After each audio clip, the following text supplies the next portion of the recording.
Hey everybody, it's Jocelyn. And I know that I started this channel with dealing with stroke. However, just because I met some fantastic people at our brain conference, I wanted to bring them to you.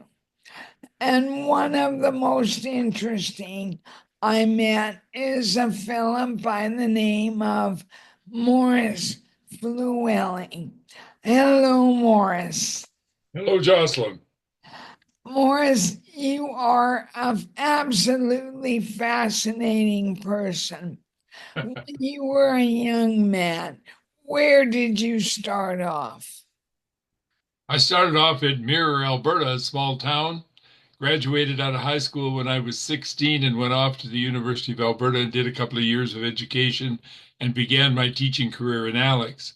I really wanted to be a botanist, but in those days, if you said you were going to train to be a botanist, everybody looked at you and dismissed you. So I had a wonderful teaching career. I taught school for a total of 20 years, first half of my whole working life, and it was wonderful. I understand that you went above and beyond. You started an alternative school, the first of its kind in Alberta. What, That's right.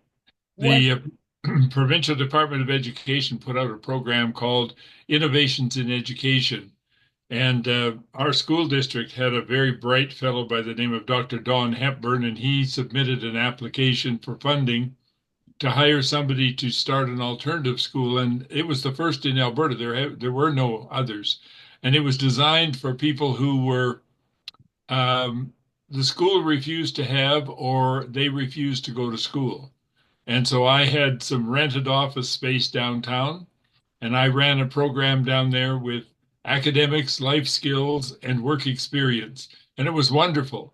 I always had the brightest kids in the school system in my class because they were bored silly in regular class. They often came from terrible home backgrounds, and some of them had learning difficulties. So we worked on individual programs, and it was wonderful. And the great joy to my heart is that the program still exists 50 years later. I say that means it was a success story. Now, I know you've been involved with heritage conservation, but I'm going to jump to something called the Ellis Bird Farm. What is it, etc.? Well, Ellis Bird Farm is conservation too. It's conservation of cavity nesting birds, namely bluebirds. It's an organization that has recently undergone a name change. It's now called the Ellis Natural Area. And it's a wonderful experience, especially for children, to go and visit this center just northeast of Black Falls, across the road from the Union Carbide plant. And it gives all sorts of information about cavity nesting birds and bluebirds in particular, and research work that's been done, and publications that they've done, and education programs for children. And they have beautiful grounds with all the old ranch stead that was there, and it's been made into a beautiful area to visit, and is all the it's a continuation of the work of Charlie and Winnie Ellis. Charlie Ellis was interested in bringing back bluebirds and did so single-handedly by feeding the birds and building nest boxes for them and developing the largest concentration of nesting bluebirds in the world. And his sister, who lived with him, Winnie, she was interested in feeding the birds in the winter and the summer. So they had this huge bird feeding operation. And when they sold the ranch so that Union Carbide could build their plant, they ended up selling much of the land, ending up with a great wad of cash, and neither of them had married nor had descendants. So they wondered what to do with their money. And so they asked me for some help. And that led to the foundation of the development of the community foundation in the area of Red Deer here. That foundation now has some 23 million on deposit and has done $7 million worth of community development work over the last 40 years. So it's a very interesting happenstance that came out of Ellis Bird Farm and the preserving the natural area, and now it's helping to build communities. And that's right here in Alberta. And in case there's someone out of our country, it's Alberta, Canada, right? Now, you also helped to establish museum protocols. Very briefly, tell us about that. Well, early on in my career, because I was interested in heritage and conservation, I naturally gravitated towards antiques and art and so on. And so when we had a movement in Red Deer to develop a museum, I got involved with that. I ultimately became the museum director and enjoyed 20 years of being the director of the most outstanding museum of its size in Canada, it was named. And that was based on the collections, on the exhibits, and the staff and the building, which was brand new.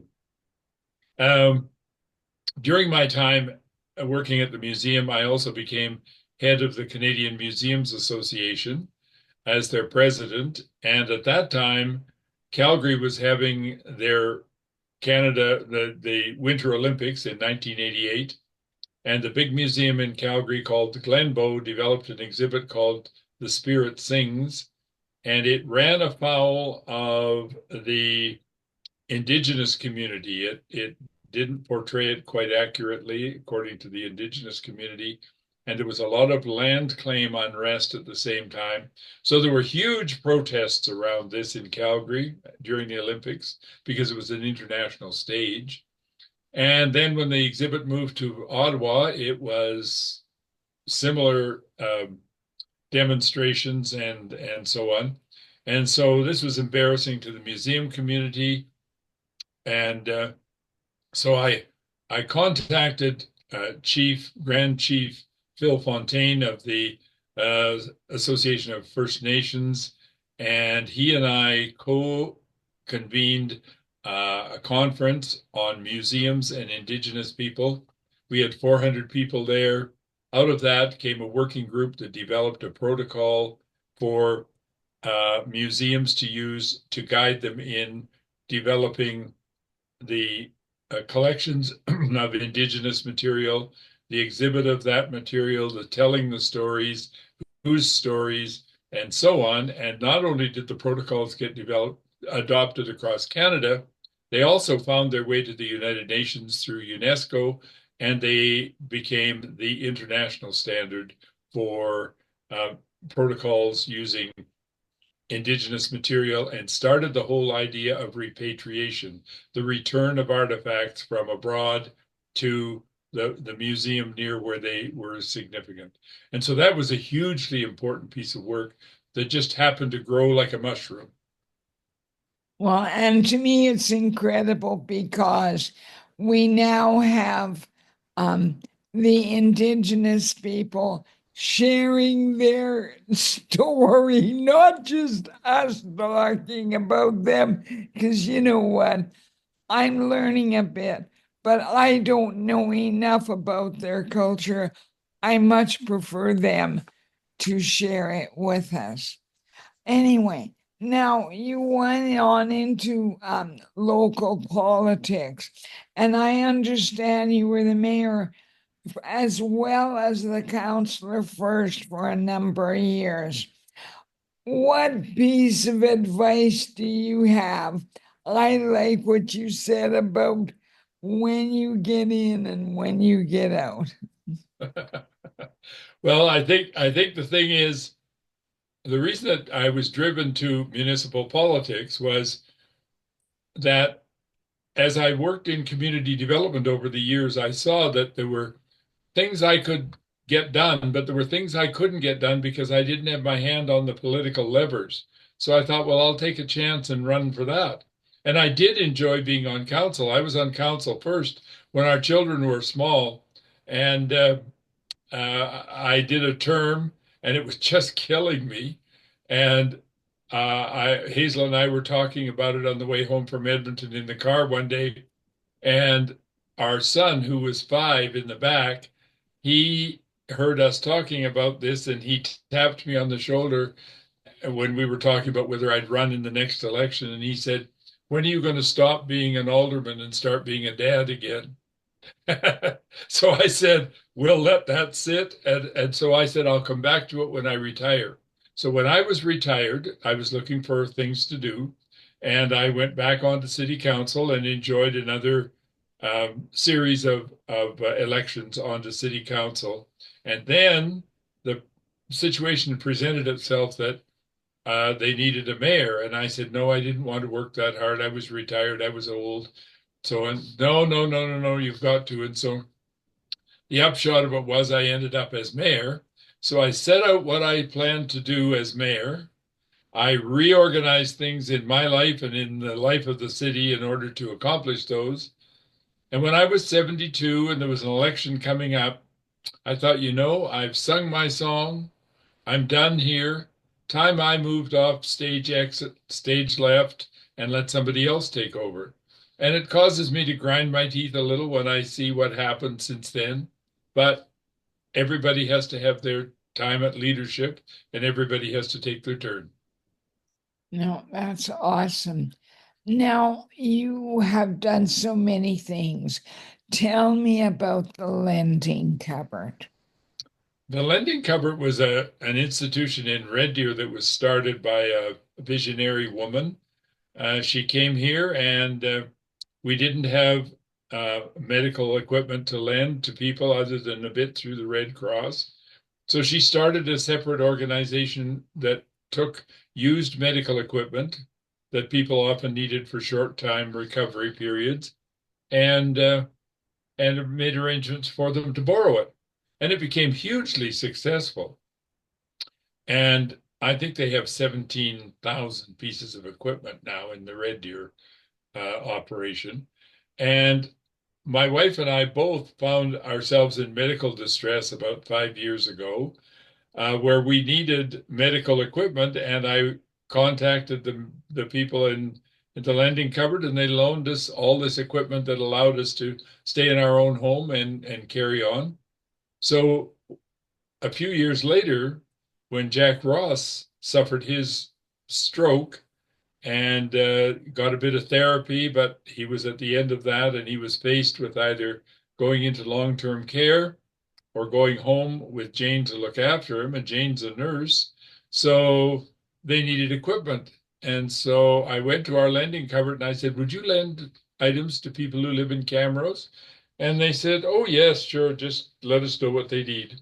So I took a truckload of 15 items up to Jack and Jane so that Jack could come home from the hospital. And the next day, I took a hospital bed that we found up in the horse trailer to Jack's. And so he was able to come home in a day or so. And he has now been living at home for 3 or 4 years and has made wonderful recovery. And in the meantime, Camrose liked the idea, so Camrose got busy with a bit of leadership from Jack and Jane and a few other spark plugs in the community. And they have a lending place now in Camrose that's been operating officially for a year and a half, but it's even before it was operating, they were loaning out equipment because the demand was so great. I think that's fantastic. Now, here's the thing. You've had your share of health issues along the way. Yes. Tell me about them, please. Well, I've had three really serious health issues, and I'm happy to tell you I've recovered well from all of them. The first one I had contracted SARS in the days in the early 90s when that was um, an epidemic, and I landed up in hospital. Although I was the mayor, I was in hospital for more than a month. And really, I was so sick at the beginning, I didn't think I was ever going to even live, nor did the doctors. However, I eventually began to see that I wanted to reconnect with the world. And after losing a whole lot of weight and spending a month and a half in the hospital, I got out and recovered. A few years later, I was diagnosed with prostate cancer, and that one is one that if you catch it early, you can do quite well. Jack Layton, the federal politician, was diagnosed the same week I was, and he died within a year. So I had that as a bit of a marker to watch. I was given treatment in Edmonton at the cancer center there for radiation, and I was given hormone treatments. And in about 2.5 years, it was all gone. It is not there, and I am clear of cancer. It did not metastasize, so I don't have any cancer. And the final issue was a year and a half ago, I had a surprise heart attack. I'd been checked out, was told I was fine, but there was a little ripple that wasn't fine. And I had a heart attack that for which I received exemplary care from the ambulance that came to pick me up and the hospital here in Red Deer, flown to Edmonton by Stars Air Ambulance and operated on within minutes in in the Mazankowski. All of which to say that I successfully managed to get through a heart attack that had only a 12% survival rate. And not only have I survived, I have now repaired the damage and I am diminished but fine. And so um, when I reflected on that one, because that one, when you say goodbye to your wife as they're loading you onto the helicopter, and you don't know whether you're going to see her again or she you, that's very sobering. So, so I thought, well, if God has granted me this addendum to my life, I had better make good use of the time. So I spent a year working with the provincial government people and the local health authorities on assuring that we would have a cardiac catheterization lab built in Red Deer within a year and a half. And that comes 6 years in advance of the new hospital expansion that we're already working on in this community. But I said, we can't wait for 6 or 7 years as people die every day in this hospital because they cannot get to Edmonton or Calgary, and there's nothing this hospital can do to help them. They just simply come here to die. And that was not good enough for me, nor should it be good enough for anybody. I made my case. The minister said yes. And so at Christmas time, the great bonus for the community was that we were getting a catheterization lab. There's a few ripples in the system right now, but I understand the lab is going ahead. And as I mentioned to you in conversation earlier, the equipment for the cath lab comes from Germany rather than the United States, so it doesn't get involved with the tariffs. Oh, that's awesome. Now, here's the thing. I remember you telling me that because of the cancer treatment, you had a balance problem and so on. Now you're you told me 80, almost 84. And I hear you're going to the gym. Mhm. I go That's to the gym twice a week. I have done that for 13 years because when I came out of the cancer treatments, I had gained 35 pounds. I had no balance. I had no stamina and no strength. When I used to go to feed the horses at the end of the day, I used to have to take my son with me because I couldn't lift a bale of hay. So he said, I'll feed the horses, you feed the cats. I can't stand cat food. So that was the deal we had. So every night during my treatments and my recovery, we did that. But since then, I have maintained going to the gym simply because it helps keep me physically limber and active, and it helps me control my weight. Wow. I mean, you know, you are a shining example, Morris. A lot of people. You're too generous. Um, what advice would you give to anyone who's undergoing any type of life challenge? I think keep your eye on the ball and keep positive. I had the feeling of giving up when I had SARS, and it was okay with me, and I really didn't care about the rest. And it was a feeling that I really did not like after I recovered. During the at the time, I was prepared to just let it go. And it wasn't the right time, obviously. That was 35, 40 years ago. But um, I just feel that you need to keep strength with your faith that this will pass, you will get better, and you have to think of the other people in your lives as well, that they depend on you and they enjoy you. And so you want to, when the doctor says do this, do it. In other words, do the right thing, don't fight the system, and settle any issues that you have because you won't get well as long as you've got unresolved issues in your life. So resolve those issues. If it's with other people or with family, get rid of all that stuff so that the clutter is out of the way and you can focus on getting better and always stay positive. And as I've told you before, Hazel always says to me, if you found a pile of manure, you'd be digging your way through it because you'd be convinced there was a pony in there somewhere. And that's the way you have to live your life. There's a pony in there somewhere. It's awesome.